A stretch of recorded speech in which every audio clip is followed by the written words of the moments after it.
Assalamualaikum warahmatullahi wabarakatuh. Ya, di sini saya akan menjelaskan tugas ketiga, yaitu sumber hukum Islam yang muttafaq atau yang bisa disebut juga yang disepakati oleh ulama. Yang pertama ialah Al-Quran. Seperti yang dijelaskan tugas kedua kemarin, Al-Quran merupakan sumber hukum Islam yang utama. Dasar hukum kehujahan Al-Quran terdapat dalam Quran Surat An-Nisa ayat 105. Yang kedua adalah Al-Hadis. Adapun macam-macam hadis. Yang pertama, hadis qauliyah, yaitu yang diucapkan langsung oleh Nabi SAW kemudian dinukil oleh sahabat dalam bentuknya yang utuh, seperti apa yang diucapkan Nabi SAW. Yang kedua adalah hadis fi'liyah, yaitu yang berkaitan dengan perbuatan yang dilakukan oleh Nabi SAW yang dilihat atau diketahui oleh para sahabat kemudian disampaikan kepada orang lain. Yang ketiga ialah hadis takriyah, yaitu perbuatan dan ucapan para sahabat yang dilakukan di hadapan atau sepengetahuan Nabi SAW, tapi beliau mendiamkan dan tidak menolaknya. Sikap diam beliau pun tersebut dipandang sebagai persetujuan. Fungsi hadis terhadap Al-Quran yang pertama ialah bayanut takrir, menetapkan dan menguatkan sesuatu hukum di dalam Al-Quran. Yang kedua ialah bayanut tafsir, menafsirkan dan merinci redaksi Al-Quran yang bersifat global atau umum. Yang ketiga bayanut tasyri', menetapkan hukum yang tidak dijelaskan rinci oleh Al-Quran. Yang ketiga ialah ijma. Ijma artinya kesepakatan bulat dari sejumlah mujtahid. Ijma ada dua, yaitu ijma syari dan ijma sukuti. Ijma syari yaitu kesepakatan yang dinyatakan oleh para mujtahid. Yang kedua ijma sukuti, yaitu sebagian mujtahid mengatakan pendapatnya mengenai hukum, sedangkan mujtahid lainnya tidak memberikan tanggapan, menerima atau menolak. Contoh ijma misalnya adalah status hukum dari vaksinasi dan imunisasi pada masa Nabi Muhammad SAW. Belum ada vaksinasi dan imunisasi, hukumnya pun belum ada. Lalu para ulama berkumpul untuk membahasnya. Mereka pun berpandang bahwa vaksinasi dan imunisasi memiliki banyak manfaat secara medis dan dapat dianggap sebagai ikhtiar untuk kesehatan dengan fatwa MUI nomor 4 tahun 2016 tentang imunisasi. MUI menyatakan bahwa vaksinasi dan imunisasi diperbolehkan. Yang keempat, kias. Kias artinya mengukur, membandingkan sesuatu dengan yang semisalnya. Rukun kias yang pertama ialah al-aslu, sesuatu yang belum ada hukumnya dalam nas. Yang kedua al-far'u, sesuatu yang baru dan tidak ada hukumnya dalam nas. Yang ketiga ialah al-hukmu, hukum syarak yang ada nasnya sebagai pangkal hukum bagi cabang. Yang keempat adalah al-illat, yaitu sifat atau keadaan yang dijumpai pada cabang dan juga ada pada pokok. Macam-macam kias yang pertama adalah kias aula, kias yang ilahnya mewajibkan adanya hukum. Yang kedua ialah kias musawi, kias yang ilahnya mewajibkan adanya hukum yang sama, baik pada hukum yang ada pada al-aslu maupun hukum yang ada pada al-far'u. Yang ketiga adalah kias adna, kias di mana hukum al-far'u lebih lemah ketertarikannya dengan hukum al-aslu.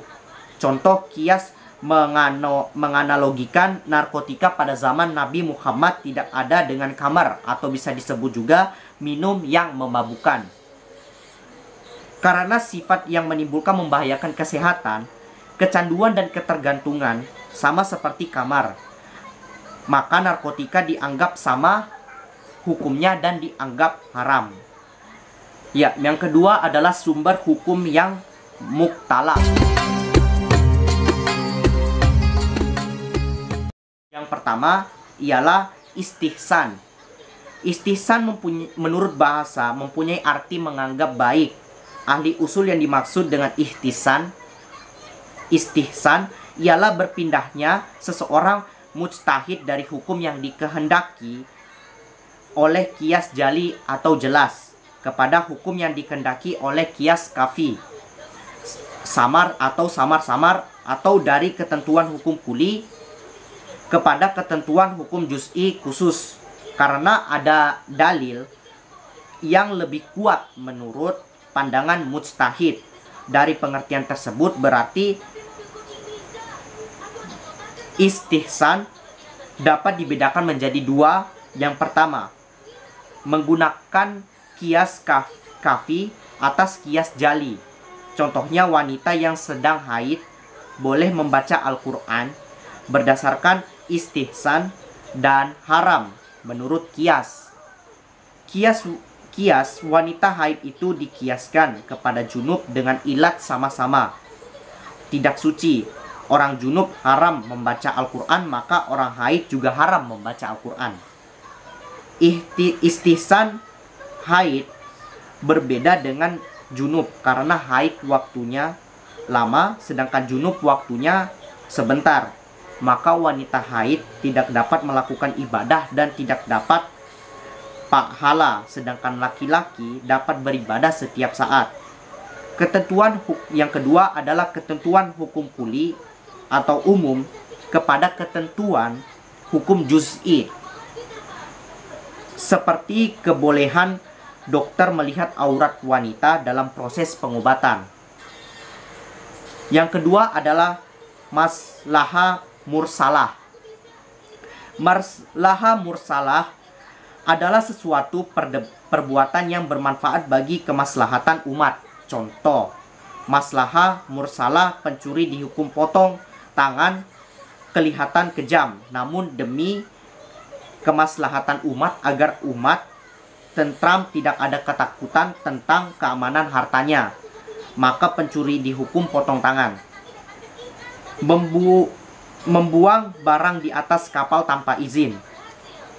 Yang punya barang karena ada gelombang besar yang menjadikan kapal oleng demi kemaslahatan penumpang dan menolak bahaya.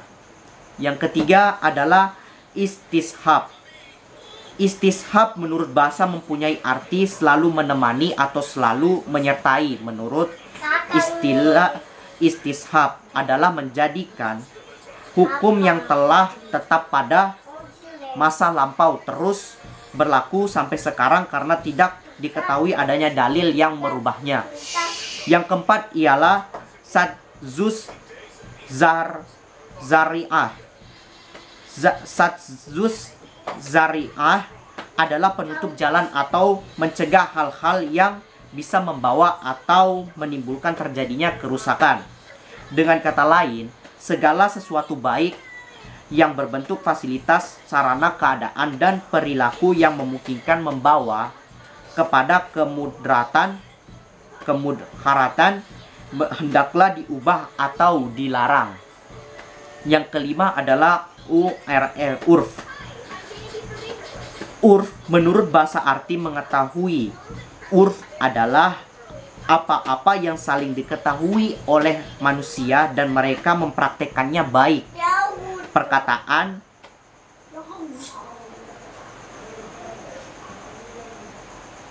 maupun perbuatan atau meninggalkan. Sedangkan menurut para ahli usul fikih adalah sesuatu yang telah saling dikenal oleh manusia dan mereka menjadikan itu sebagai tradisi.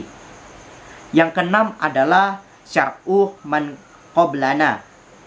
Syar'u man qablana menurut istilah adalah syariat yang diturunkan Allah Subhanahu wa taala kepada umat sebelum umat Nabi Muhammad sallallahu alaihi wasallam, yaitu ajaran agama sebelum datangnya ajaran agama Islam melalui perantara Nabi Muhammad sallallahu alaihi wasallam, seperti ajaran agama Nabi Musa alaihissalam, Nabi Isa, Nabi Ibrahim, dan lain-lain.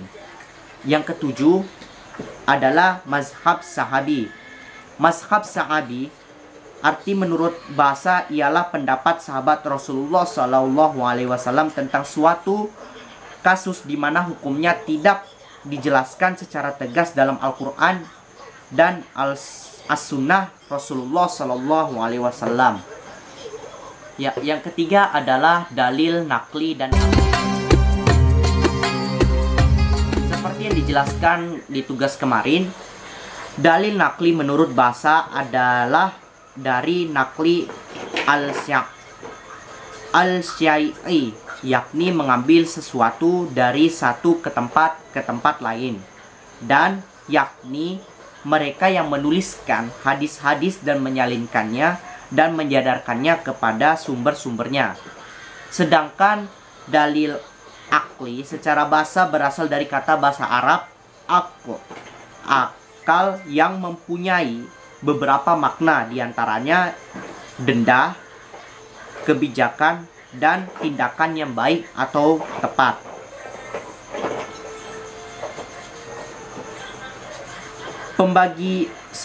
Seperti yang dijelaskan oleh Syekh Qudari Bik mengelompokkan sumber dalil hukum Islam kepada dua bagian, yaitu sumber dalil berbentuk nakli atau akidah al-ahkam al-manshusha, dan sumber dalil berbentuk al-akli al-ra'yu adillah al-ahkam ghairu manhusha atau adillah al-ahkam fima la nasha fiha. Sumber dalil berbentuk nakli terdiri dari yang pertama ialah Al-Quran seperti yang dijelaskan di tugas kemarin. Yang kedua ialah As-Sunnah. Sedangkan sumber dalil yang berbentuk akli terdiri dari yang pertama Al-Ijma, yang kedua Al-Qiyas, yang ketiga Al-Ihtisan, yang keempat Al-Maslahah, yang kelima Al-Istishab, yang keenam Al-Urf, yang ketujuh Sya'run, yang kedelapan Qaul Sahabi. Ya, hanya itu yang dapat saya jelaskan. Selebihnya saya mohon maaf apabila ada kekurangan dan kesalahan kata. Dan untuk tugas selanjutnya saya akan mengesampingkan ke video lainnya. Saya kiri nun wal qalam wa yaskurun fastabiqul khairat. Wassalamualaikum warahmatullahi wabarakatuh.